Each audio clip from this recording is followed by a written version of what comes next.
Well, hello, kids. We are at the movies. We're sitting here in the Smoky Mountains. How fitting. We're in a cabin in the Smokies. Actually, we're not. We're on the beautiful campus of Tennessee Tech in a study room. And we just got done eating some barbecue. And I feel like that's pretty fitting because we're going to talk about the movie Cold Mountain. What a movie. Heck, we could have had it playing right here in front of us. Oh, wow. And then we could have referenced it. Yeah. We'll have to remember that for next time. I actually was going to email a podcaster and ask them if they could tell me how they do their commentaries without the sound in the background, you know? Because Mary Beth and I don't know if you listen to the Butcher's Crossing one, but we had our, so you can do your Bluetooth headphones through the Roku remote. And so we had a headphone in for each one. Oh, that's how we did that. That's smart. I know. So I was like, maybe the next time I need to I don't know what we need to do with that. But anyways, I just was wondering how they did that. So that's a good idea. Yeah. But there's no way we could have commentated. This was a long movie. Yeah. And it's a long book. So when we were texting about that last night, I was halfway through the movie and you had said something like, and it's a long movie. Yeah. And I thought, wait, is it? And I hit up on it and it was like, you're only halfway through. You still have an hour and some to go. And I thought, geez. Yeah. But it reminded me of that too, that I frequently felt that way about the book of, God, we're still on the journey to Cold Mountain. We're still on the journey to Cold Mountain. Yeah. And I don't know. I feel like this threshold of like about 2 hours, I'm done with the movie. That's why I'm not like a big movie guy. The only ones that I can really sit through are Lord of the Rings, and I can't explain that. I think it's just because I love that world so much. Absolutely. Do you know what I mean? So yeah. I was going to try to look up some trivia, and I've only got like a couple bits here, but we'll talk about that at the end. Oh, okay.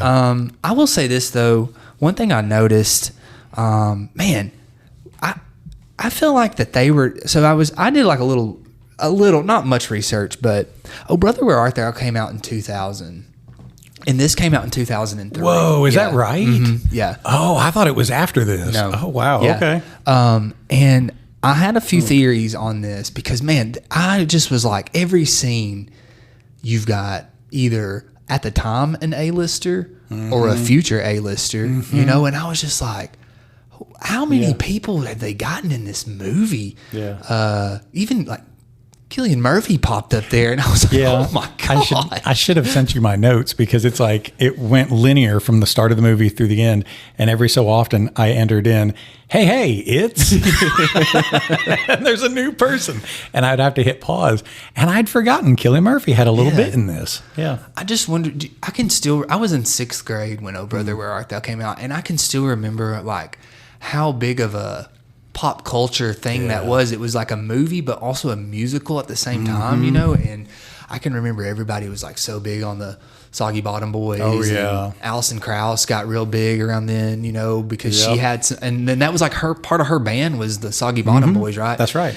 And everybody was singing the songs, and I was thinking like, I wonder if they were trying to create this with Cold Mountain, because you had Jack White in there. Yeah. And he sang some songs.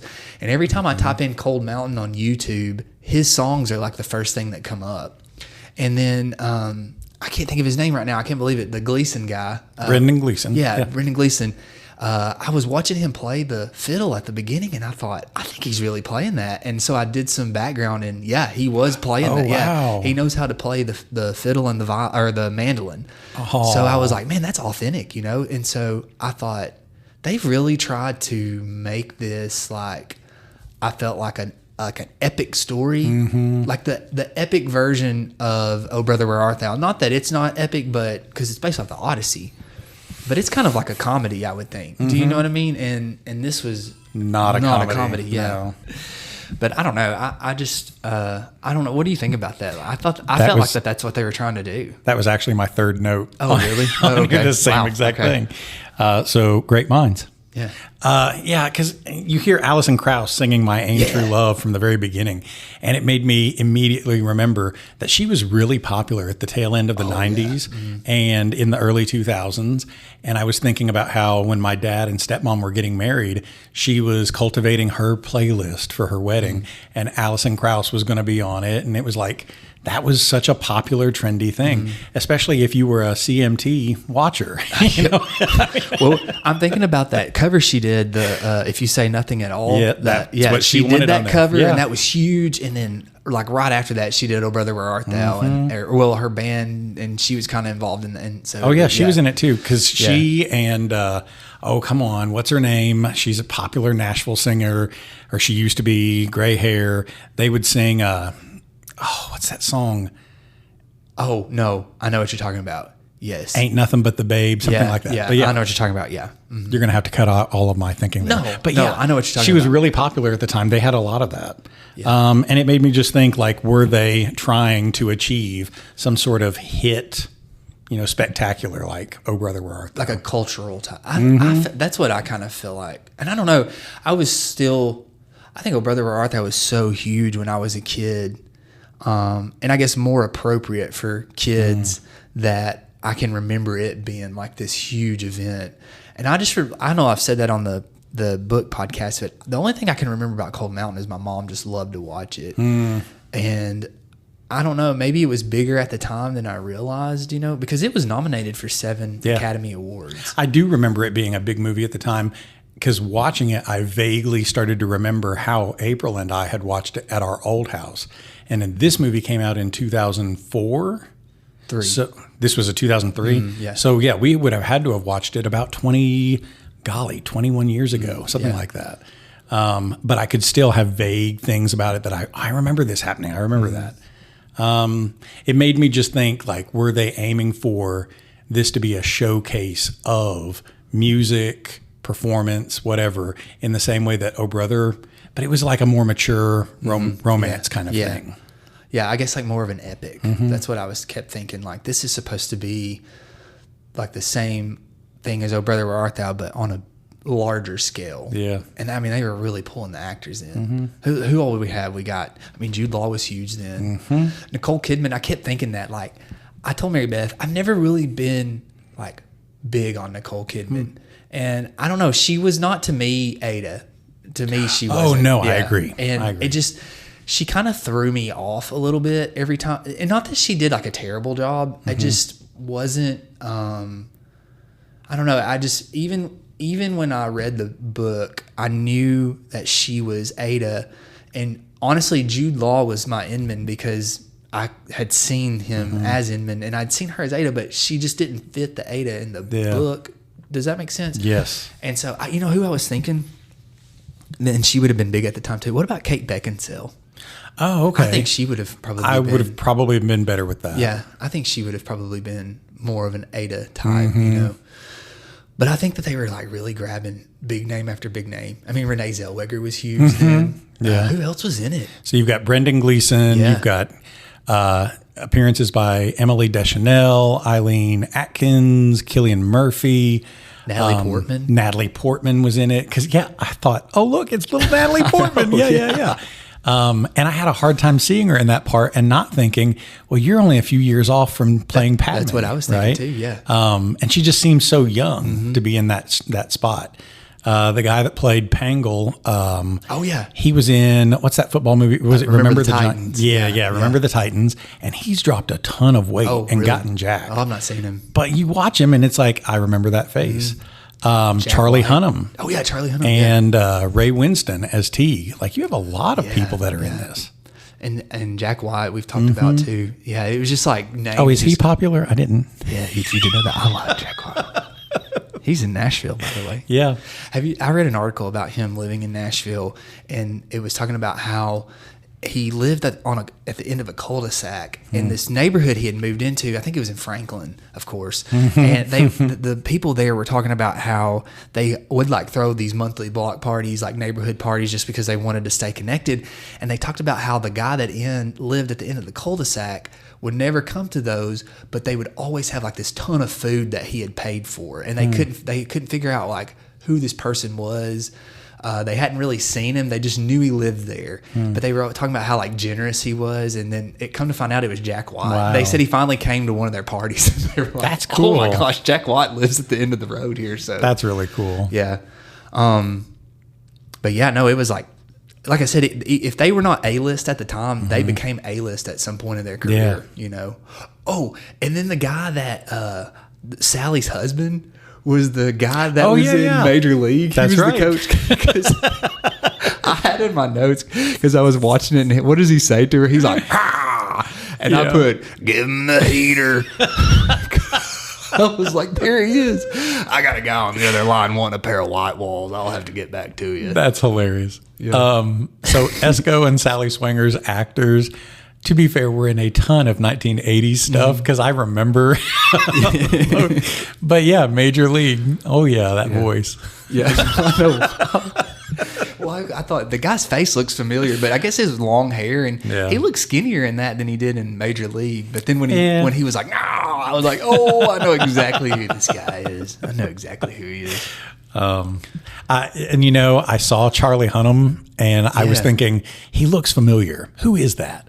And I thought, nah, that can't be Charlie Hunnam, and it sure was. Yeah, that had to have been like one of the first One of things his he's first. done. Though. Yeah. I don't know. I thought he did good. I had a note there for Charlie Hunnam's character, though. I was like, this is an odd character.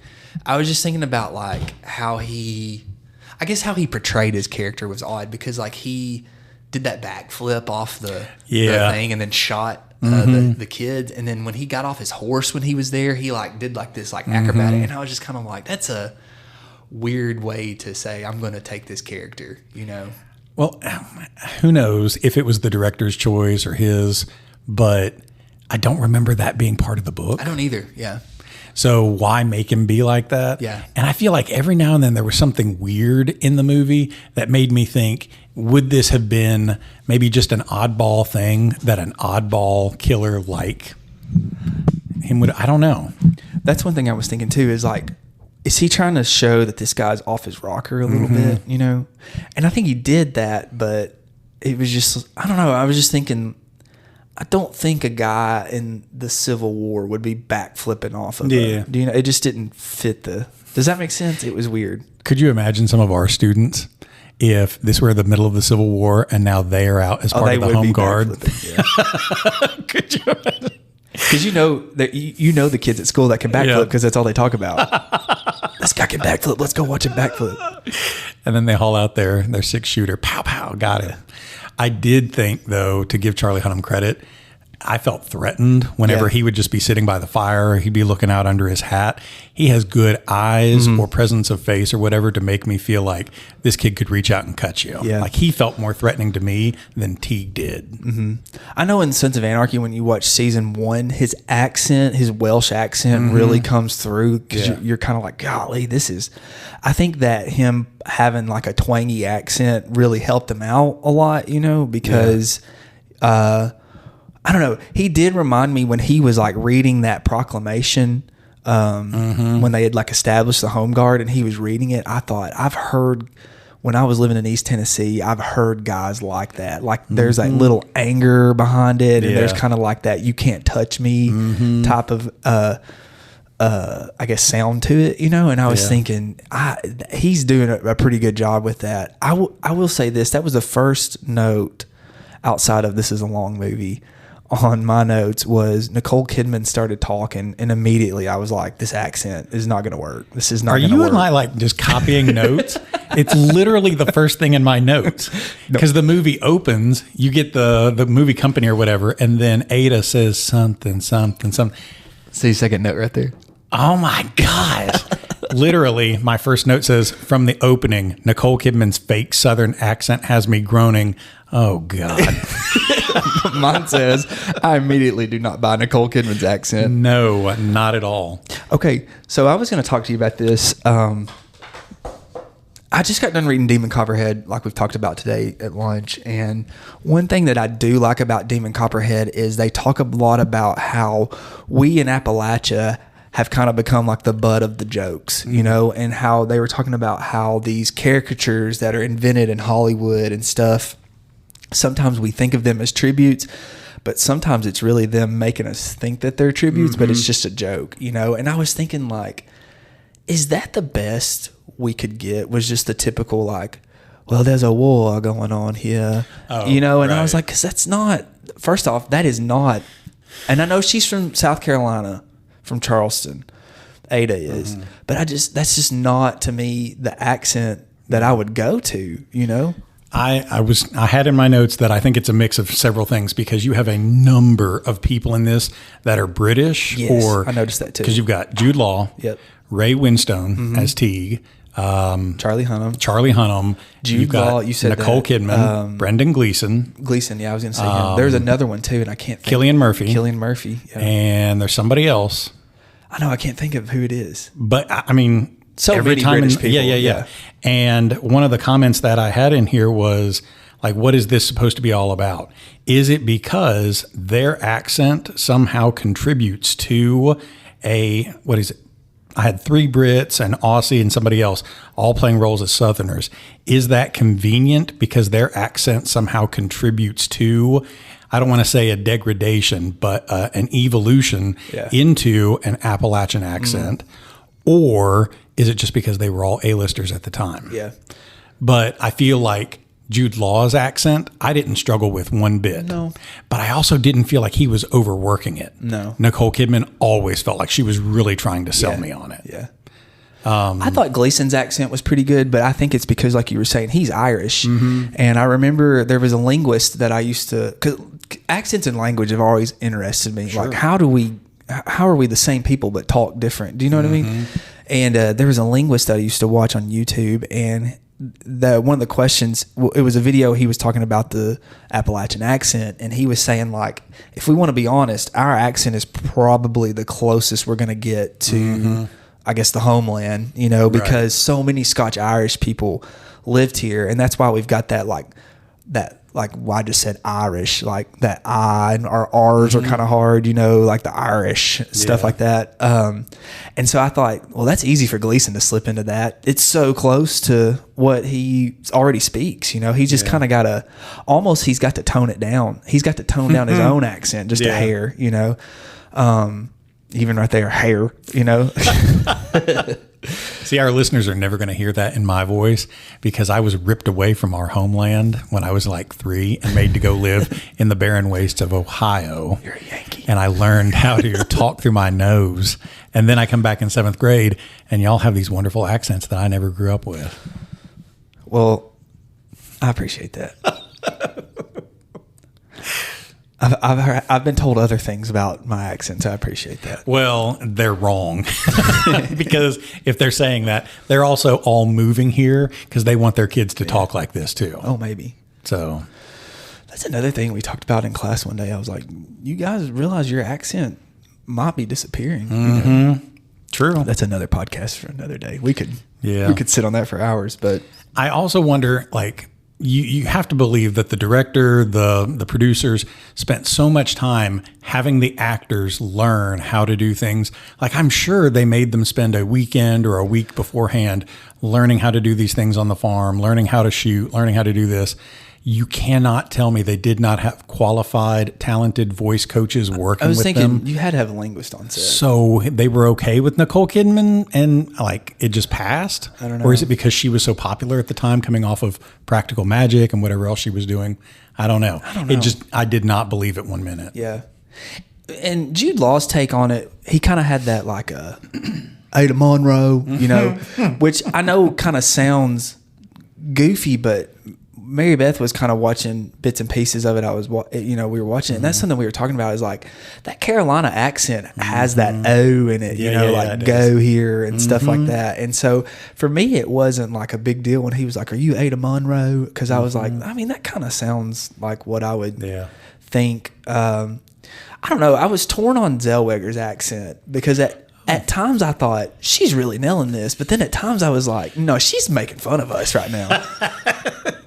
You know, I had no problem believing hers because I feel like her character Ruby it's not so much about your accent. It's dial up your voice and yell at everybody because Ruby needs to make herself known. Yeah. Make herself heard. How did you feel like her take on Ruby was? Because I don't know, maybe this is in your notes too, but I was just kind of like, why does Zellweger keep making that face? Because she was always like this. And then like the way she would walk, those were the times where I thought, she's kind of making fun of us right now. And I know that Ruby is this like full of life character, but she's rough, and she's been raised rough and all that. Yeah, but she's so strong, and I was thinking like, it almost is taking away from her because you're like making her out to be this mountain girl, which yes, that is what Ruby was to the heart. But I don't know. There were times where I was just kind of like, oh, you're kind of stepping on a line there. But I had zero problems with it. Because also the part where she was going around the farm from the beginning and saying, number 1, we got to do this. Number 2, we got to do this. Write this down. Number 3. And then, Nicole Kidman's character just kind of topples over because she said, close the fence. And here she goes, just swinging her arms, and she's marching away. And it reminded me of Oprah's character, Sophia, in The Color Purple, and how she just marched around, and she was loud and full of life. And on the one hand, maybe that is a stereotype. But stereotypes are only powerful because they are rooted somewhere in a little bit of truth. And I have seen Ruby in our classrooms. Oh, yeah. I mean, I have seen her at the fair. She's at Walmart right now. She's working at Sonic right now. I know she's real. Yeah. So just watching her walk away with that stride and everything, I cackled because I thought, that's her. That's her. I don't know. I think that's what got me. It was like the face I was kind of getting over because I was thinking, we like to do impressions, and when I do impressions of people, I got to like make the face that I feel like they make, and so I thought, well, maybe that's just her getting into that person, then that's fine. But the walk for me was almost too much because I was like, man, I don't know about that one. Like, I don't know. I also, when I read the book, imagined Rene Zellweger's version of Ruby because I had vaguely remembered she was in this movie. So that was just, and Nicole Kidman's Ada was in my head because I remembered that. And I think the only Academy Award it won was for Rene Zellweger as Best Supporting Actress. Yeah. Mm-hmm. You go, Rene Zellweger. She did a good job. Yeah. I don't know though. I'm trying to think. You know who we forgot about with all this? Friggin' Philip Seymour Hoffman was in it. Yeah, that's right. And I mean, man, okay. I don't know. How did you feel about his accent? Because I don't know. When you say I don't know, because you didn't think it was believable. It was almost like overplayed. Yeah. Yeah. I felt like it wasn't necessarily. Such a good actor too. Oh, yeah. I felt like it wasn't necessarily him aiming for any kind of Southern accent. I thought it was just him being pretentious VZ who is going to pontificate about this and that.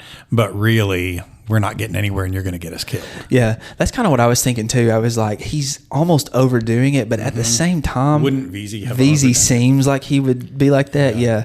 I did put a note though. I'm going to start every time people give me stuff being like, oh, that's very Christian of you. Yes. So, yeah. And also when you find a saw out in the rocks. The guy that played the one who was at the hut with all the women. Yeah. What's his name? What is his name? Giovanni Ribisi. He was big at the time too. He was. And I've seen him in a bunch of stuff. He even had a bit part in, what's the one with the blue cat people, Avatar. Oh, okay. He's had bit parts in a lot of things. I mean, he doesn't necessarily have a Southern accent or anything either. But I didn't feel offended by his performance either. I did remember thinking, oh, wow. Like watching him, and I don't know if you wanted to go in order or what, but watching him serve out the drink and dance around the dinner table and his wild eye looking at him, I remember feeling threatened in the book. Like I felt like this is a menace that we should not be in this room. But watching that scene too, I thought, oh God, like this guy's going to get us killed. Yeah.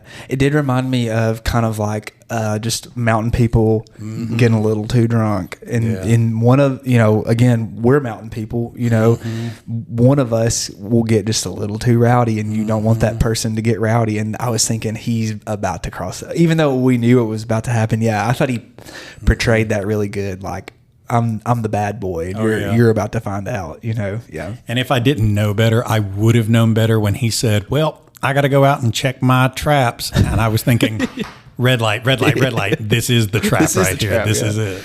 Yeah.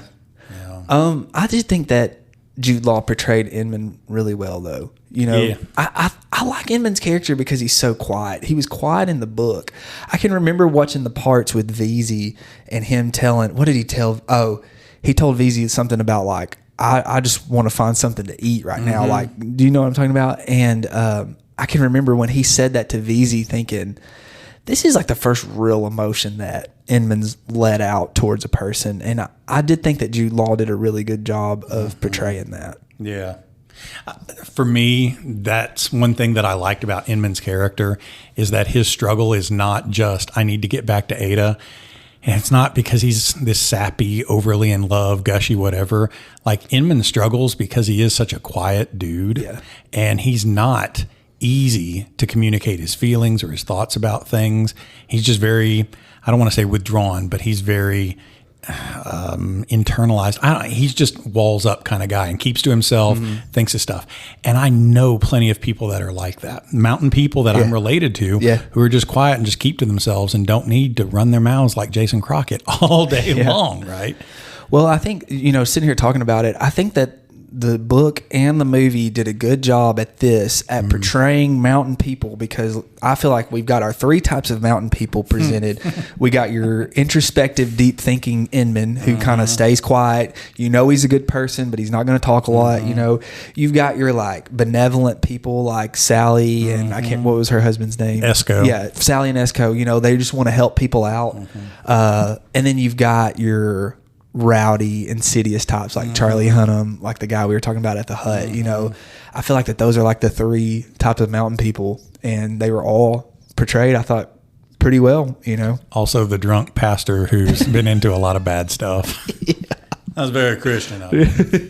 That sounded just like it. That was good. I know who you're thinking he's going to be.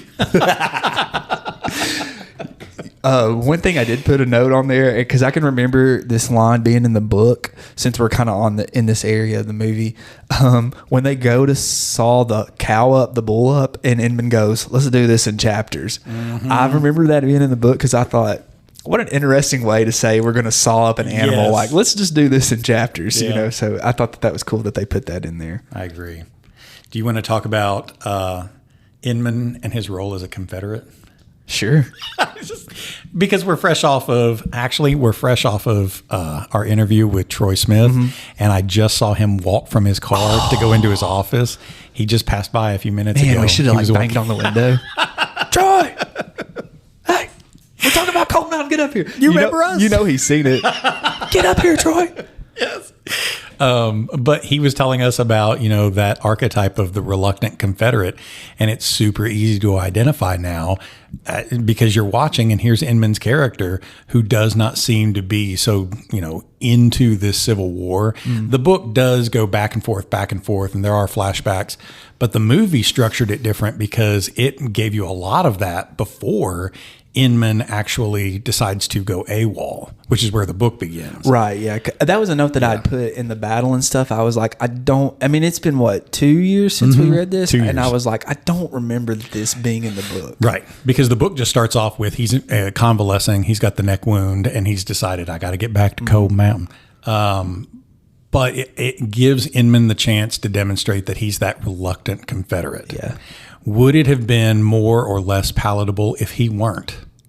I don't think you could make the movie in modern days without it. Right. But I mean, we talked about this at lunch. It makes you realize that it's just a tough thing for us to, I guess, digest and take in, because when you do watch and read things like that, you do realize like these are our people, you know, and so you do want to hope that there's that reluctant guy that's just kind of like, well, I'm sticking up for the village of Cold Mountain or the town of Cold Mountain. I'm not necessarily standing up for the slave owners and things like. Do you know what I'm saying? And you want to think. I think that we want to look back as Southerners and look back and say, surely there were a lot of guys like that Do you know what I'm saying? And Yeah. but like Troy said, that's just apparently a trope that's been invented. Yeah. You know? Yeah. Because it makes us feel better about some think so. people's choices. Yeah. I think so. I do remember learning that General Lee, like that was kind of his attitude at the beginning as well,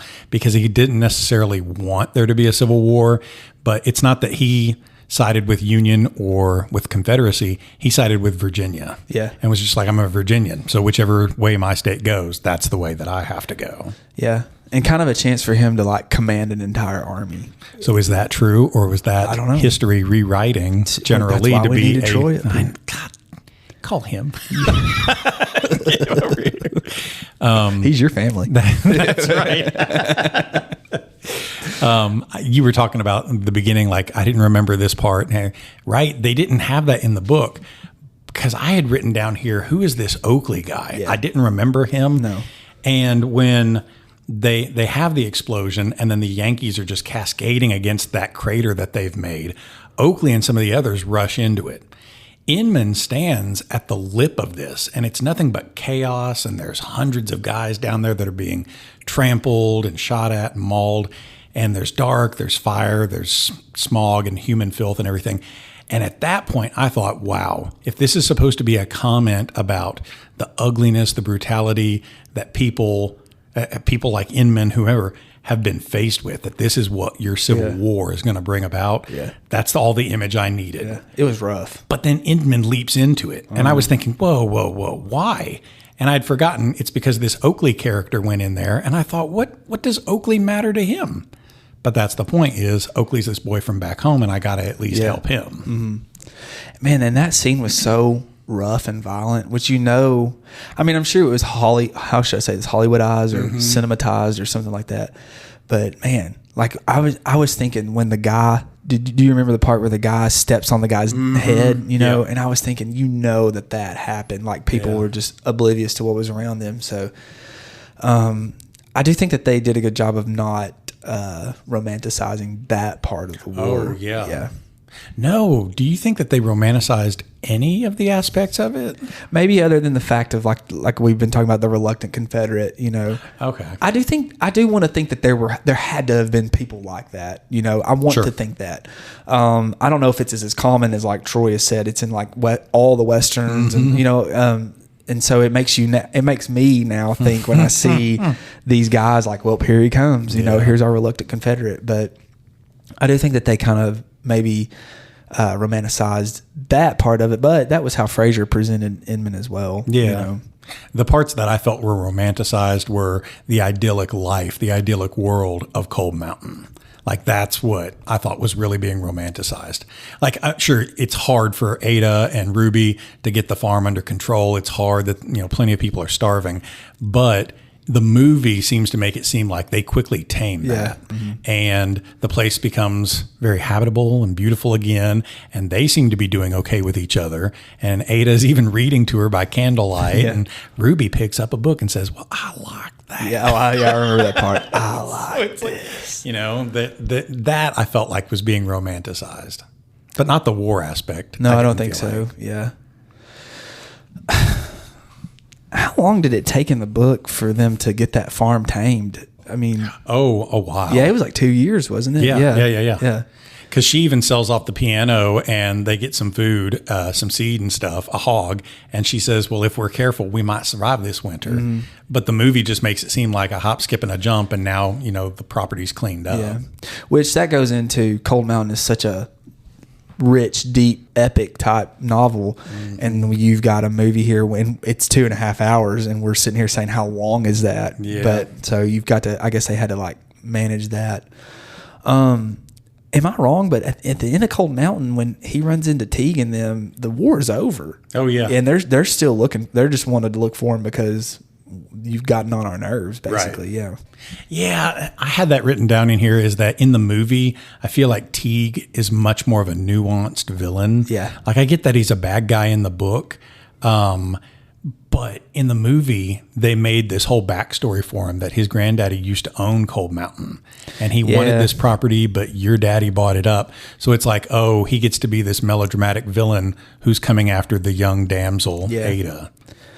I think that Teague in the book was more villainous. Do you know what I mean? Because we didn't know much about him. We just knew that he was like a bad guy, you know, which talking to Russ Witcher, he was explaining like writing a screenplay and talking to people in LA and things that they had like recommended for him at these festivals, you know, how to present these characters.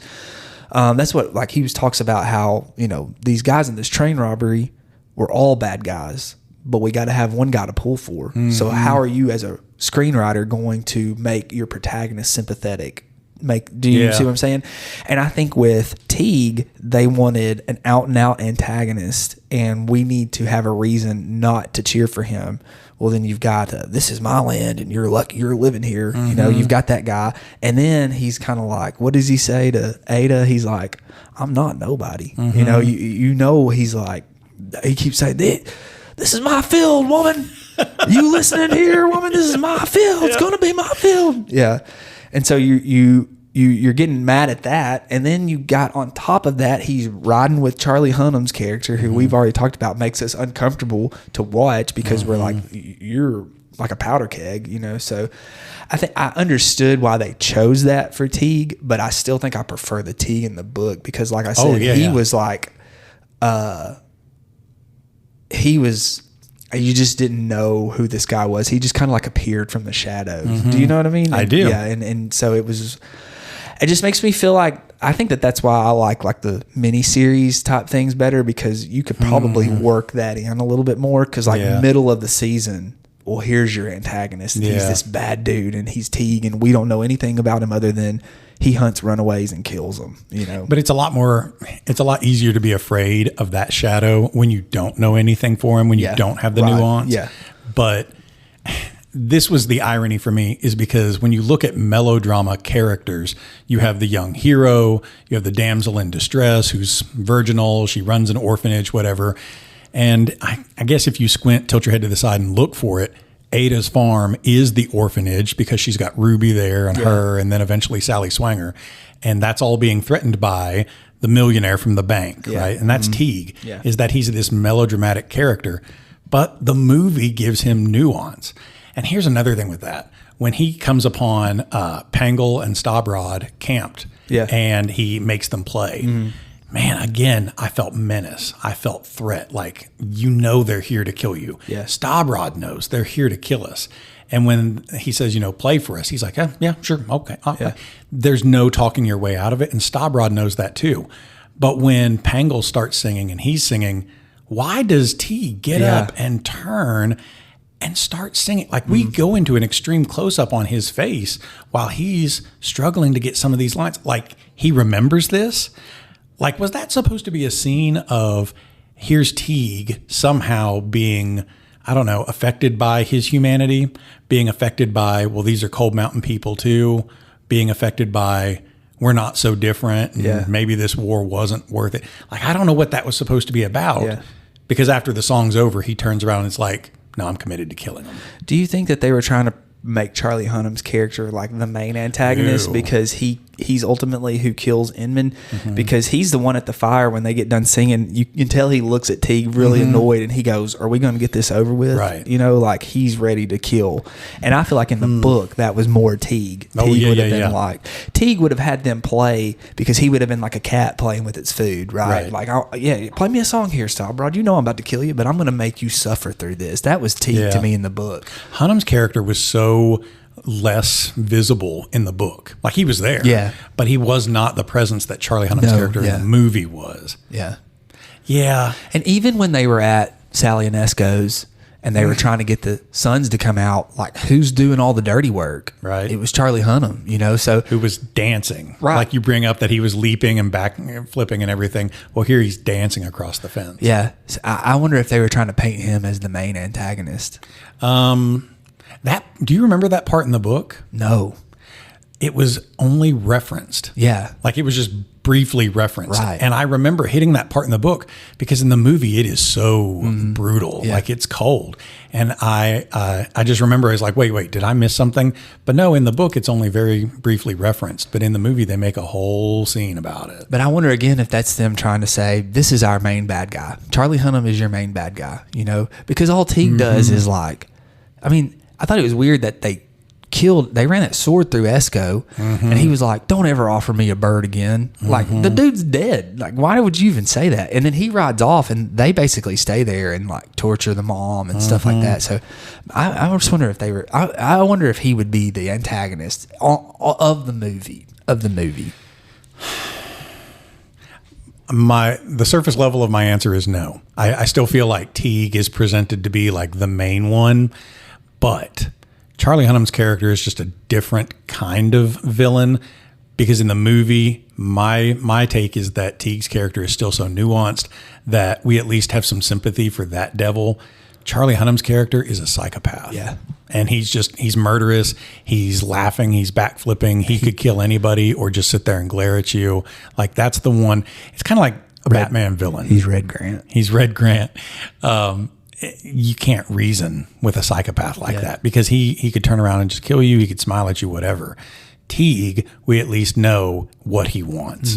And he could be maybe you could talk your way or make a deal with him. If it was, okay, Ada says, I'll go with you, Teague. Yeah. Maybe we could get out of this. Maybe. Yeah. But Charlie Hunnam's character, no, he's going to kill you. So I wouldn't say that he's like the main antagonist or even that. I think they were just depicting him in a different, more dangerous way. But also, isn't he kind of like the one that Teague is bringing up?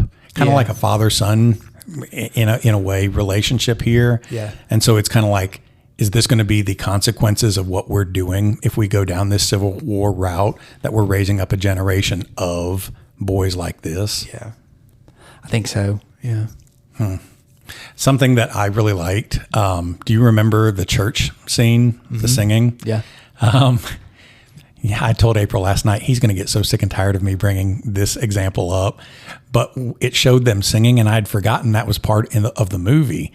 But they're sitting in a 4 square form, and they're keeping time with their hands, and they're kind of chanting, and that's the old harp. And have you ever heard about this? It was on an episode of the Heartland series. Heck, yeah. I will never get tired of you talking about the Heartland series. I mean, seriously, like, some of my, like, I guess, warmest childhood memories are sitting in, I guess, like a cabin in treetops in Gatlinburg watching the Heartland series. I can remember being a kid, and, they did like those, like, 5-minute bumps in between episodes of something. And being like, oh, yes, it's the freaking Heartland series. I loved when it would come on. Well, if any of our listeners go out and watch you can find it on YouTube. Go to season 2, episode 17. And they do an episode about the old harp. And it came with songbooks that had annotations in it for how you were supposed to sing the notes, because people wouldn't necessarily be able to read, but they would learn those marks. And by golly, in the movie, they all have the songbooks, those rectangular shaped songbooks. Cool. Okay. And one person at a time takes turns where you're in the center of the 4, and the 4 or I should say the 4 sides are divided up into your different voices. You've got your altos, your tenors, your bass, your sopranos, and we're all going to keep time with our hands and sing in time with it. That was really cool. That was an Appalachian style of music. It reminded me of, we went into Cades Cove one time, and I think it's the Missionary Baptist Church that's back there. They've got the 2.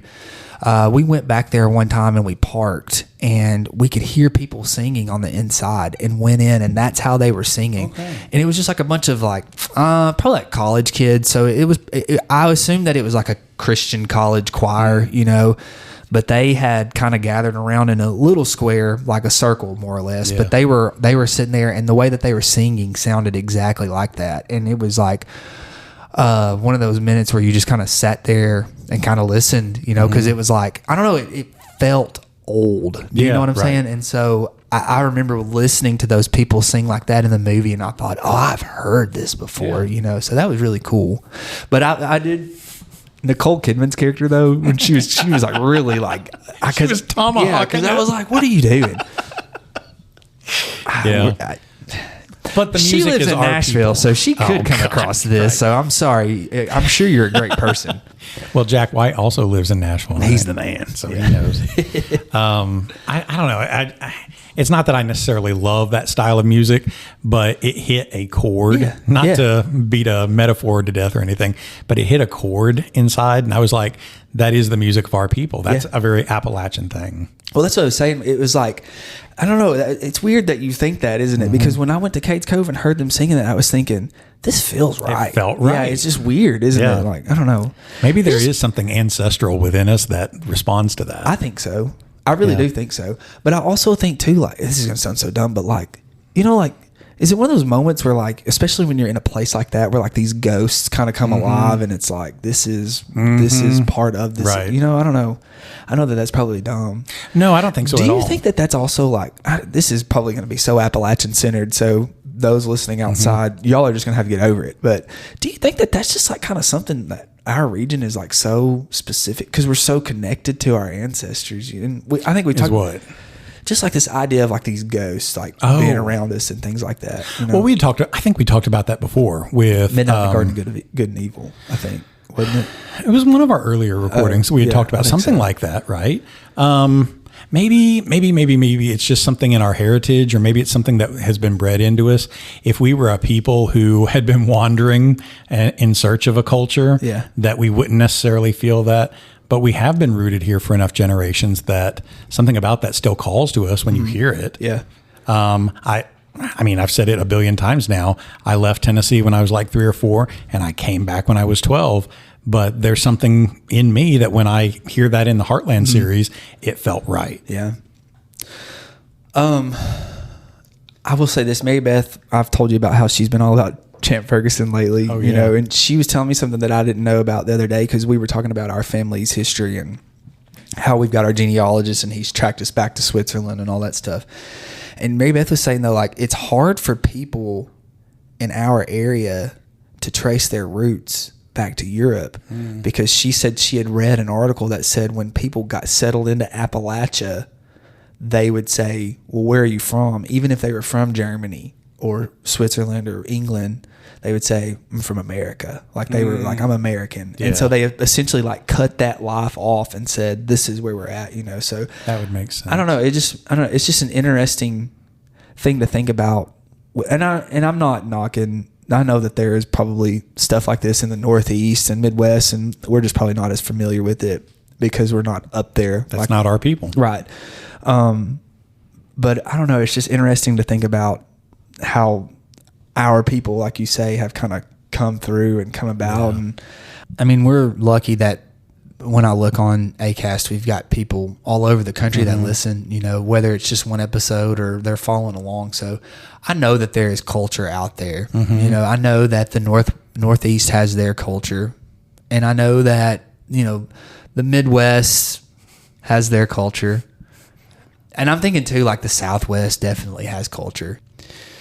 But I don't know. I just feel like when you're talking about like creating like just the epic literature, we're gonna put in characters and music and stories. I don't know. I just feel like, and I honestly feel like there's just one place to do that, and that's Appalachia. I have a billion times called The Stand like my vision of what an American epic story looks like, because it just covers so much space of place and character and all together in one major story. And I'm not saying that there isn't a Southern aspect to it, but Stephen King, who is a New Englander, does depict many Northern characters. But one of your main heroes is from Texas. Yeah. Another one is from also what I would have thought of as Heartland. She's from Nebraska or, you know, like in this zone.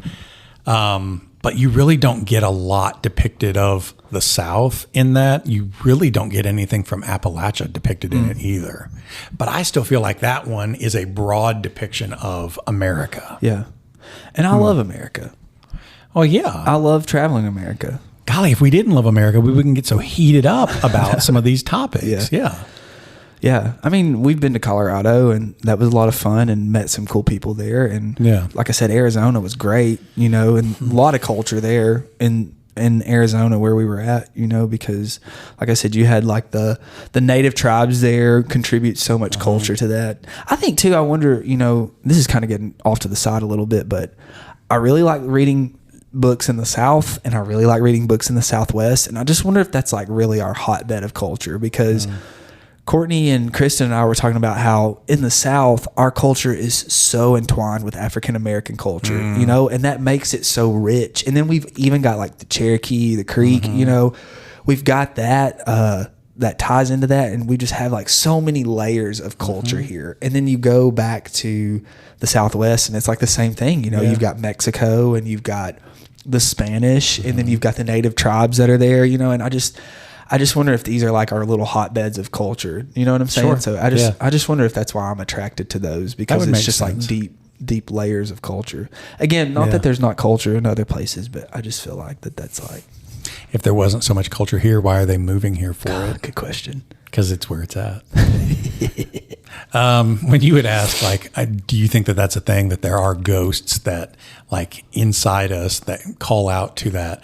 I was thinking, you know, that could be a good thing for your projects, is that you and Dr. Mather could go out and like play some of that music and then see if any of this calls to you and you could hit the tom-toms together. What were we talking about? Oh, we were talking about the church scene. She says at one point, oh yeah, she gave him a book.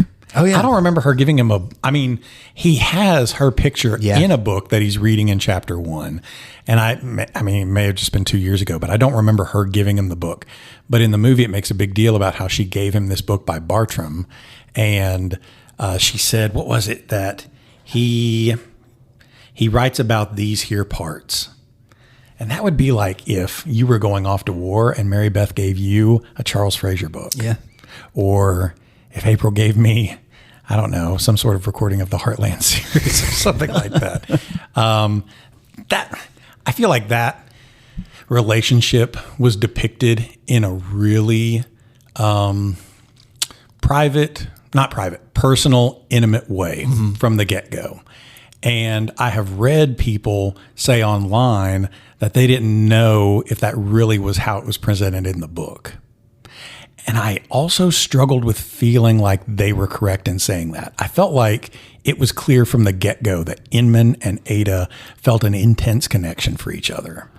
I felt in the book their relationship was more viable. Does that make sense? As opposed to in the movie, because Inman kept saying, she doesn't even know me. You know, he kept saying like, I don't even think she'll recognize me when she sees me. And I don't remember him saying that much in the book. I just remember in the book thinking like, he's so desperate to get back to her because they love each other, you know? And in the movie, he was kind of going back on a hope. Like, I hope she loves me when I get back. And even when they met the first time after he had come back, it was kind of like I don't know, she like didn't hug him or anything. She was just kind of like, you can come back with me to our little cabins here, you know? And I just thought that was just a strange way to depict that. Oh, I didn't feel that way at all. See, I felt like he is absolutely committed to this because that's his one driving thing. He thinks about her letter all the time saying, come back to me, come back to me. And he and she are meant to be. And when he comes around the corner in the snow and she is like aiming to shoot at him and says, get out of here. In the movie, it does depict it like, oh, she doesn't want me after all. But I kept feeling like, no, you idiot. She doesn't recognize you. She thinks you're one of the home guard or something like that. Well, that's kind of how I took it, is because he had been saying the whole movie, I don't even think she's going to know me when she sees me. And then he comes and she says like, get away, you know, and he even says her name and she's like, get back. And I think that moment he was kind of like, I was right. She doesn't recognize me. Therefore, she doesn't love me, and I'm just going to turn around and go back home, I guess. And I just kind of wanted to rattle him. I just really wanted to shake him, like for thinking that or feeling that. Like, no, you're a moron. But also maybe that was Inman's character, very true to his character.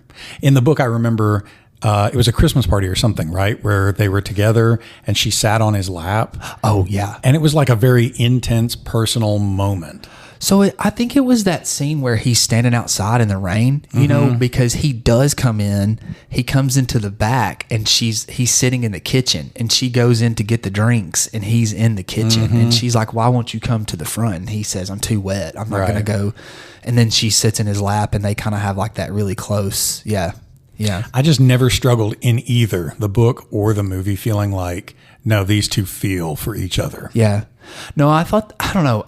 In the book, I didn't. In the movie, to me, I couldn't tell if like Ada was into him or not, you know? Really? Yeah, it was just kind of, I could tell he was, and like knowing Inman's character in the movie and the book, he was kind of acting how I assumed he would with someone that he liked or thought he loved. But I thought Ada was just kind of like I don't know. To me, it almost felt like she was like, yeah, we're going to try this out. You know, I don't know if it's going to work or not, but we're going to try it out, you know. Because even when she gave her tintype in the movie, I remember for some reason the thought went through my head thinking, she's just done this because he thinks he's going to die. And she's like, this is a favor from me to you. Just something of me to remember, you know, or like get you through. Really? Yeah, I don't know. I guess that's just kind of how I was taking their relationship. But I don't know. To me, it was more believable in the book. I wonder if these reactions are more telling about the characters in the book, like the way they were presented, or are they more telling about our perceptions of people? I don't know. Like the way you and I approach relationships. I wonder if I'll let the psychiatrists out there who are listening to the show make their assumptions. Let them psychoanalyze me. We talk all the time about it. This is a psychological experiment. At the end of our lives, we're going to look back and be like, oh, wow, we were messed up. Oh, of course he would have said that. I just, maybe that says something about Jason Crockett in that, no, of course they liked each other. Why would anybody have questioned that? Like, I felt like when they referenced the tintype over and over and over and over and over, they show his and they show hers. It's so close, and it just feels like this is a very personal connection, that he's still with her, she's still with him, and he is not obsessing, but he's longing for it. I never once looked at it like it was I'll do this gesture for him. And so maybe that tells something about Jason Crockett just taking things for granted. I don't know. Or maybe I'm jaded. I don't know. Would not have said that. Because I was thinking, like, how many guys have you given that tintype to? Oh, wow. How many have you given that to? Wow. Yeah. I would not have expected that. So, I don't know. What did you think about the cinematography? I struggled with it, to be honest with you. Oh, no, I didn't. Yeah. Why? I don't know. I thought that there were one of the last notes I wrote was, this was filmed or released in 2003, and yet I felt like it was filmed and released in 1993. And I don't know, it was just like kind of the way they would zoom on people's faces, or like kind of would like pan around or present a scene. It felt very like early 90s. Do you know what I'm saying? Okay. And there were a couple times where they like zoomed in on like Jude Law's face in certain scenes, and I can remember thinking, this feels like a TV movie almost. Oh, wow. No, I didn't feel that way at all. I would have to, I mean, I couldn't right now, but I'd have to go back and like, I guess, pinpoint the scenes to you. But there were a couple times where I was just kind of like, I don't know. I would have shot this different. But I also was thinking too, like, I wonder if it's because we love Frazier so much, you know, and I know that this movie was critically successful. But I was just thinking, like, I just wonder if part of me was like, I would have done this different because of who the author is and how much the author means to me personally, you know? So I didn't know if that was part of my issue, if I was just like being overly critical of the shooting, you know? What's one thing you would have done different? I don't know. I've always been a fan of like the neo-noir type stuff, you know, because I feel like that gives it that epic feeling, like No Country for Old Men, you know. I love the way that shot. And so in my head, all of the books I read are like similar in cinematography. I know that sounds silly, but we talk about that all the time, how we cinematize our stories. And so I don't know, I think like I would have done something more like that, but again, that's just my personal preference. And that's what I'm saying. Like, I just wonder if it's one of those things where maybe sometimes where we do these so good in our heads, at least we feel like we have, when it comes out into the actual movie, it's kind of like, no, that's not what I would have done. And I say that like I'm a big Hollywood producer, but. So you saying that makes me think, okay, well, where in the movie would I have felt that way?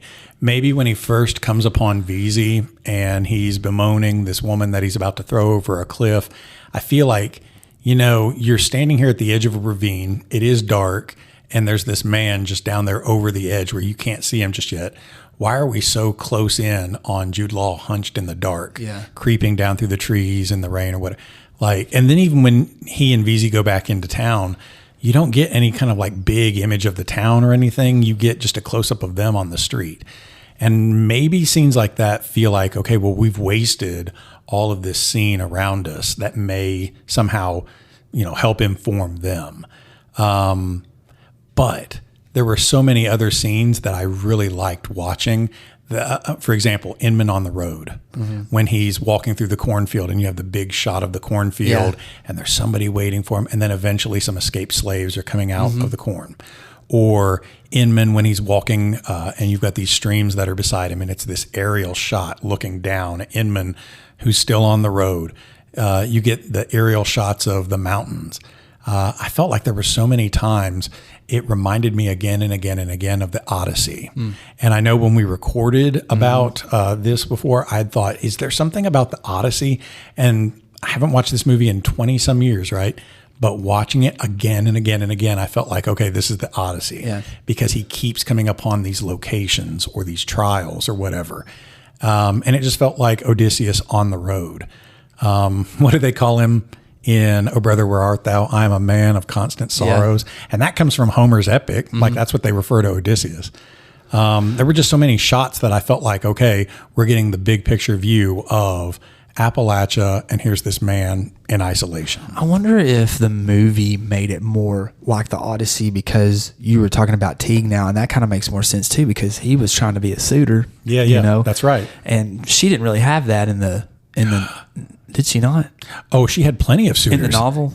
Oh, I'm sorry. No. Yeah. Right. When Inman was coming back, she didn't have any suitors then. No. But Teague was was a suitor, That's right. and he was trying to force his way in there, kind of like they are in the Odyssey. So I wonder if the filmmakers chose that for part of that reason. Because you say that, and it's like, oh, wait, hold up. She also didn't recognize him when he came around the corner. And Odysseus, they don't recognize him because he's different. I bet that they did. They had to have. They had this. I mean, the only one that recognized him was his dog, and we don't really have a dog in this. No. Yeah. I don't know. I felt like it was really beautiful at plenty of times, like especially the end scene too, because you're thinking of them being in the snow. And there was a part where Jude Law's character is coming up over those last few rises and there's snow everywhere, except when he looks over the edge and there's all this green pine tree there. And I thought, well, that don't look real. But it's still a beautiful shot, I've got something to say about that towards the end of this. We'll wait. I'm thinking about the scene too when he comes into Natalie Portman's cabin. Yeah. And I may be wrong, and so if I am, I'm sorry for being ignorant or naive. But I remember when he enters into her cabin at night, I remember the first thing I thought was, this is a set. You know what I mean? Like, do you know, like when you watch a TV show, you're like, oh, this apartment feels like a set, like Seinfeld. It's a set. And I remember when he walked in, I thought, this is a set. And I don't know why, it just seemed that way to me. But I don't know, they shot the scenes outside the cabin. So I don't know, but it just, stuff like that to me, it was just like so well lit. And like I said, maybe that's like personal preference for me. I think I would have had it like toned down a little bit. I didn't think about that. That's a good idea though. Yeah. And you're talking about VZ on the side of the cliff with her. I mean, it looked like he had a spotlight on him. Yeah. And I think that's what I'm talking about. Like it felt so like 90s-esque. Like, I don't know. I can't think of any movies off the top of my head. But I mean, we've both seen so many 90s movies that are sort of similar to Cold Mountain. And to me, it felt like it fit more into that than it did like Oh Brother, Where Art Thou, which is in 2000, Which Oh Brother, Where Art Thou is a little different because it's got like that sepia tone in the whole movie almost, But I don't know. It just was like, even the love scenes in it, I felt like were like very 90s. I was kind of like, this is just like a 90s romantic epic movie. They've made this it's a 90s romantic movie on steroids. That's kind of what I left feeling like? You know, so I have a big thing for the 80s because that was my childhood. And so I have this Spotify playlist that's all like totally 80s. It's just 80s, except there's like a handful of 80s songs that aren't 80s at all. They're from like the early 90s because culture is still like, you know, lapping over that generational divide. So maybe some of these film techniques that feel very 90s still are because 2004 wasn't that far off. I mean, Titanic came out in 97, you know, and I still feel like that Cold Mountain looked more mid 90s than Titanic did, to be honest with you. Yeah. I hadn't thought about that at all. Yeah. I would definitely be paying attention to it now if I watched through it again. You talk about being an 80s kid. I was a 90s kid and I hated the 90s. I told Mary Beth that I can't understand these kids like dressing in 90s style and getting 90s aesthetic, because I can remember telling her, I remember being in the 90s and looking at how people dress thinking, this looks awful. Like, and like the aesthetic on television. Yeah. Being like, this is not like, I don't like this, you know? And even the movies, you know, even watching like movies with my mom and dad, or when we'd go camping, watching movies or whatever, just kind of being like, this feels just like a little level of cheap to an extent, you know? And that's just kind of the feeling I got as far as the cinematography goes on Cold Mountain. I was kind of like, I don't know, this just kind of was reminding me a ton of me being a kid in the camper with my mom and dad, and they've got one of their romantic movies on, and it just looked the same to me. Do you know what I'm saying? So I don't know. You saying that makes me think of this TV series that April watched. It was either NCIS or CSI. It's one of those. And it started off in the 2000s, and it feels 90s. It feels cheaper than what it is. And yet I'll go back to the 90s and watch, you know, season 2 of Law and Order, and it feels more advanced than that. Yeah. So maybe it was just a holdover of some of the techniques. It's got to be like the director or somebody. The lighting director or somebody. Because do you know what's crazy is it was a good movie. I'm not upset with it, but I can remember thinking, I think if they remade this today, it would be so much better. I really do. I don't know. Maybe that's wrong of me, but. Well, it's going to be a different story in whoever's hands it gets into. Yeah. Like the guy that made Oh Brother, Where Art Thou, right? The Coen brothers. So like if you put them in charge of it. Done it. Oh, yeah. Or Christopher Nolan, like he's going to have it. Yeah. Could Martin Scorsese have done an Appalachian story? I think so. I mean, he did Killers of the Flower Moon, and that's going to be out there. So Leo would be Inman. Oh, it would always have to be Leo. It would be, wouldn't it? God. Or I think he's gotten big on like Adam Driver being Inman. I don't think he would be a good. I like Adam Driver. I think he's a great actor, but I don't think he would be a good Inman. See, I feel like Adam Driver is the quiet guy. Yeah. Did you ever watch the John Wayne, The Quiet Man? No. Oh, that's one of my favorite John Wayne movies. Yeah. And John Wayne is not a good quiet man because he's not quiet. Yeah. But Jude Law or Adam Driver, I could see them being the quiet man. Yeah. Yeah, I think Adam Driver could pull it off because he's such a great actor. It's just when I think of Inman, that's not who I would put in my head. Yeah. And Jude Law, I mean, I guess he was a heartthrob at the time, right? But I feel like when you look at him and listen to him, that's Inman. Yeah. That's what I'm saying. When I read the book, Inman was Jude Law, but Nicole Kidman was not Ada. So. The part where her father passes away out in the yard. Oh, yeah. Because you never get that in the book. In the book, like he's already dead. Right? I thought she like retold it though. She reminisces about things. Yeah. That's right. I just felt like it was presented with a lot more pathos in the movie. But now that you're talking about like these directorial choices with camera and everything, she's sitting in playing piano, and we see her through the window when it starts rain pattering. But even then, like we don't see much of anything out the window. We see her mostly like tightly like zoomed in on her hair sitting at a piano, and there's a window over here. But it's like, why are we so tightly zoomed in on this? I was going to mention this, but I was thinking that I was being just a little weird about it, but you've brought it up, so I'm going to bring it up to you. I noticed about almost all the women in this movie had hair in their face. Nicole Kidman's hair was like just kind of like sitting on her face.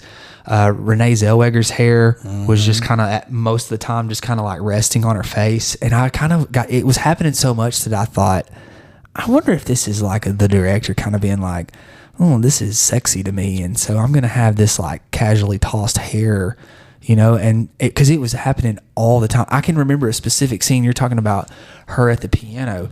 It was the scene right before she sold her piano, and she's playing, and Ruby's sitting there listening to it between the things. Because I remember the way her hair was, the way she was playing it, I thought, this is very sexual. And I thought that was kind of, because I had started picking up on the hair in the face. And then I remember seeing Ruby in the background, and it like panned into her, and her hair was over her face. And I kind of thought, I don't know, part of me thinks that, well, this is just mountain lifestyle. Who cares? We got our hair in our face. But at the same time, they would pull it back. Yeah. So I don't know. I thought it was just a weird choice type of thing. It must have been a costuming choice. I mean, that maybe you say that it was a very sexualizing image. I have a hard time picturing Ada being a very sexualized character. Yeah. I mean, she starts off as so prim and proper, and then she's struggling with just to wrap her existence around, what do I need to do to survive? How do I learn to do this? But this reminds me of How to Read Literature Like a Professor. She's playing the piano in that scene, and who's she looking at? She's looking at Inman, and so that could be that, I guess, that sexual connection. Because remember, Ruby goes, you ever wrapped your legs around that Inman feller? So I don't know. I just noticed that like the hair is always in their faces. She takes such coquettish offense at it, though. And it's like, oh. But she also grins. Hey, there's another scene. If you are ever using How to Read Literature Like a Professor in class, and you do weather. Yeah. When he goes to the cabin with Natalie Portman. Oh, yeah. It's storming really hard. And so you're thinking storms are chaos, change, upheaval, right? All of that. And she's lost her husband. She feels lost in a storm of life. Here's this guy who's lost in a storm. And the thunder is just really loud against the cabin. Like they're really drumming it up. Yeah. Until she goes out to the corn crib and invites him in. And when he comes in, the thunder starts to lessen. And when he's lying down next to her, she starts to like give out all that grief. The thunder pretty much goes away. Yeah. Like she's processing her grief through the storm. That's a tough scene too. Yeah. I think. But then what happens the very next day is that the Yankees come by and there's chaos, upheaval, change, and she's the one to end it. Yeah. She finishes it. Yeah. What about her coming out with that shotgun? Yeah. Right. I think Inman was like, that wasn't what I was intending. I only got one more note before we kind of wrap up. Yep. But I was watching after Inman went, in the book, he sleeps under her wagon. He was at that lady's wagon, and he stops when he's on the road, and he stops and drinks out of that mountain stream. And it reminded me of one time we were hiking to Chimney Tops, and I was so thirsty. And the stream was just flowing, and it was clear, and I told Mary Beth, I said, I'm gonna come over here and give me a drink of this mountain water.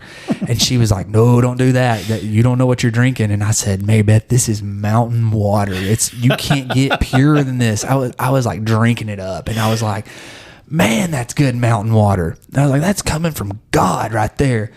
And then the next day I had diarrhea and I was on the toilet for a week. And when he drank out of that stream, that was the first thing I thought was, Inman's about to have some trouble. He's going to die of the dysentery. Yeah. I think overall, one of the things that I really liked about this movie more than, I guess, the book, because it is, I really liked it. I think it was a good movie. The thing that I like about it is that it's not glamorizing Civil War, and it's not just a romance movie. Like, it really shows in each of these, as Inman would say it, chapter by chapter. Yeah. It shows how you can say, yeah, we're going to have secession. Yeah, we're going to have a civil war. We're going to show them, whoever they are. But really look at all the individual human costs. Yeah. Something like a civil war or the chaotic upheaval of any kind of revolution in society. It's not about some big goal. Yeah. It also took her husband away from her, and now she has to raise this baby on her own, and she has no idea how she's going to do that. And if you take her hogs, I'm a dead woman. Yeah. And this guy right here, and this woman right here. Like, there's so much individual human cost that you don't even think about and you're just trying to glamorize, yeehaw, let's go have us a civil war. Yeah. If I don't get my way, we're going to show them how it is. But you don't even think about your own relatives, your children, your neighbors, all of these people. There's so many different human costs. I think at the end of the movie, Ada said a line where the land would never heal. There was too much blood. And I kind of thought that's kind of true. You know, for real. I watched a video talking about how Nashville's kind of becoming the financial center of the South. And it was saying how really the South is just now kind of getting over the hump from Reconstruction, you know. And I thought, man, that's more true than we probably would like to realize, you know. Yeah. They made some, if you're talking about cinematography, they made some choices about that too. Like whenever they stabbed Esco with the sword, he fell back against the sheets that were hanging, and there was like blood on the white of the sheet. Yeah. And then when Jude Law's character gets shot, there's blood on the snow underneath him. Yeah. It just made me think of like blood on the innocent over and over. Okay. I don't have very many trivia things for you to kind of wrap up here. I did put Gleason does play the fiddle. You probably already knew this by now, but Teague, his character, he voices Beowulf. That's right. Yeah. And I thought, well, Crockett watches Beowulf right in class. And then did you know that this movie was shot in Romania? Nuh-uh. Yeah. Oh, well, I take back all those beautiful shots about Appalachian now. I think that you can tell, to be honest with you, because like you were talking about, you notice, why is that just nothing but spruce down there, you know? And yeah, we've got a ton of pine here, but not like that, you know? It's mostly I didn't even think about that. Hardwood forest, because I know like there were a couple scenes where I thought, yeah, that does look like home, but there are some times, I don't know, like I think Ada's like the farm in Black Cove to me. It just, I think even without knowing that it was in Romania, it would have bothered me some because for some reason it just didn't quite fit. Do you know what I'm saying? There was something in me that was like, this is not, something is not, it's kind of like Unjustified.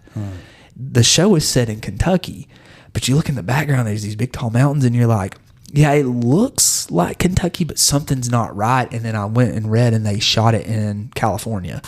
So, and that's kind of how it was for me, kind of like, I'm so familiar with this terrain, you know, it was kind of like, there's just, yeah, it's really close, but something was not. And like you said, I think it was just little things like us saying, well, what's up with all that pine down there? You know, like why are these big tall spruces down there? So I think that it said that they had scouted locations in North Carolina and Virginia, but the production cost was way cheaper in Romania. They also said that there was more untouched land in Romania and they felt like that would be more like period appropriate. So I can see that. But yeah, I don't know. I was thinking, why didn't they try Tennessee? Could have shot it all over in East 10. I don't know. I mean, Georgia has definitely become a filming industry center for the South, right? And maybe there just wasn't a market for that in Tennessee. Maybe they hadn't explored that yet. I just wonder if our tax breaks probably go more towards like music and stuff like that as opposed to filming. So that's the only thing that I can think of. Maybe the filming in Romania somehow had a chain reaction to like some of these other directorial or shot choices that maybe with lighting, maybe with just people that you have working on it. It did say that some scenes were shot in South Carolina. And I think that, you know, there's that scene of Inman on the beach when he first leaves. And then I want to think that the shots with Veazey were probably in South Carolina because, you know, he ties him up to a palm tree, to a palmetto. Oh, yeah. Because I noticed that. That's right. Because, you know, I'm about to go. That's right. To God's country. No, I'm about to go to St. Augustine. You and Morgan Wallen. No, I'm about to go to St. Augustine. And, I mean, those palmetto trees, the trunks are so distinctive, you know, and they're in South Carolina too. When we go to Hilton Head, they're all over the place. I mean, they're all over the place up the coast. Anyways, because I remember when he tied him up to that, I thought, well, that's not in Romania. There's no way. So I wonder if they shot the scenes with Philip Seymour Hoffman in South Carolina, and they said some were shot in Virginia. So I wonder if like those shots were here, because why would we bring one guy over here for just a few shots? Do you know what I mean? Right, yeah. So if we're going to tie him up to this palmetto, we probably stayed home in America and filmed these few shots, because Jude Law's not in those few scenes with Veazey, there's really no other consequential characters that come across him. Do you know what I'm saying? So I think that was probably in America, but yeah. The only other one's with Giovanni Ribisi, where they get stuck at the house. Right, yeah. So there's the part where they're like with all the rocks and the rivers and whatever. Yeah. And then when they're captured and they're put on the chain and the Yankees come along. Yeah. But I mean, other than that, no. Yeah. Well, Would you buy this on Amazon, rent this on Amazon, watch it for free? I watched it for free on Prime. Or would you avoid? You watched it for free on Prime? Mm-hmm. I have Paramount Plus. So Okay. Yeah. So I tried Paramount and it would not play. Like I have Paramount and I tried like playing it like 6 times and it kept telling me there was an internet problem. No, mine was free. Okay. So I went back to Amazon and you could rent it for $3.99 or you could buy it for $5. Oh, I didn't know that. So I bought it for $5. I would buy it for $5. Now that was the discount price because full price was like $16.99. Yeah, I wouldn't buy it for that I would have hard passed on that. Yeah. I would have just rented it. But for $5, heck yeah, I bought it. Yeah. Yeah. I think I could see myself renting it every couple of years just because, like we've said, I love Frazier so much. You know, I think I would go back. I think that there were a couple of times where I watched it, and I don't know if I was getting emotional or not, but I was just kind of like, yeah, that's that character that I know from that author that I love, you know? And so I was like really excited, or like, I don't know how to explain the emotions around that, but I was like really like, yeah, that's one of Frazier's characters, you know? And I think we've talked about through these Frazier stories, he almost borrows, and I think that it's just good writing. He borrows so much from his characters, you know, like there's a Ruby character in a couple of other of his books, and Inman reminds me of Val in the Trackers. He's like very quiet and very, you know, like just methodical and just chasing his love. That's really all he's worried about. He's not stirring up trouble. He's just got one thing in mind. And so I see these characters and they're on the screen, and it's not the Trackers, which I think the Trackers would make a good movie. After watching Cold Mountain, I don't know why someone's not picked that up, but anyways, Oh, they just haven't yet. Not yet, but I would rent it every couple of years, but Have you watched it more than the time in your childhood and then this time? I wouldn't watch it in my childhood. Oh, okay. When my mom would turn it on, I would go somewhere else. So this was you really hear that, Mr. Frazier? You hear that? This is really the first time that I've watched it, and I liked it. I enjoyed it. It was really long, but I enjoyed it. I also can't. You said you were 6 when this came out? No, I would have been. I thought I was younger than what I was. I was in the 6th grade when Oh Brother Where Art Thou came out. So I would have been like 7th or 8th grade when Cold Mountain came out. Okay, yeah, I can see a 7th grade guy. Not being interested. Yeah. I'm going to steal my wife's answer for this part though, because I had asked her the same thing. Like, would you rent it, buy it? Would you never watch it again? Would you like brag about it to a friend? And she had a really good one with, I would normally rent it because I'm not watching it that often. Like we would watch Lord of the Rings and just have it playing in the background. But her answer was also, I would definitely share it with people who were like interested in the Civil War or also just interested in a good story about people. Yeah. I think it's a great one. Good answer. Yeah. All right. Are you ready? I'm going to let you go first for your thank you. Jeez. No, God. Okay. Whoever you want, but I've got Inman. Well, that was very Christian of you, and I do appreciate you having me in here and saving me from almost destroying myself out there at barbecues today. It was just a good thing to have people like you in my life. That's good. So dumb. No, you're good. You're good. Okay, are you ready for this one? This one's going to be dumb. I'm ready. I'm closing my eyes so I can close picture my eyes it. too. Okay. They say if you say thank you 3 times, the show will end. Thank you, thank you, thank you. I think it was the divorce.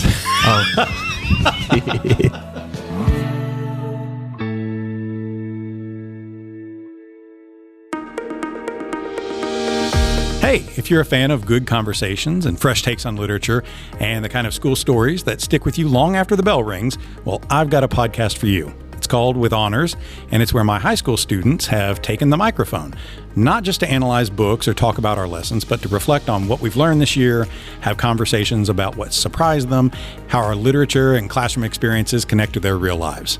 And we talk about everything from symbolism and Poe to the pros and cons of class pets, and all through the voices of smart, curious students who have learned to speak their minds. New episodes drop regularly every week, and everyone is a snapshot of what it looks like when students take ownership of their own learning and have a little fun while they're at it. You can find With Honors on Spotify, Apple Podcasts, and our YouTube channel, so check them out.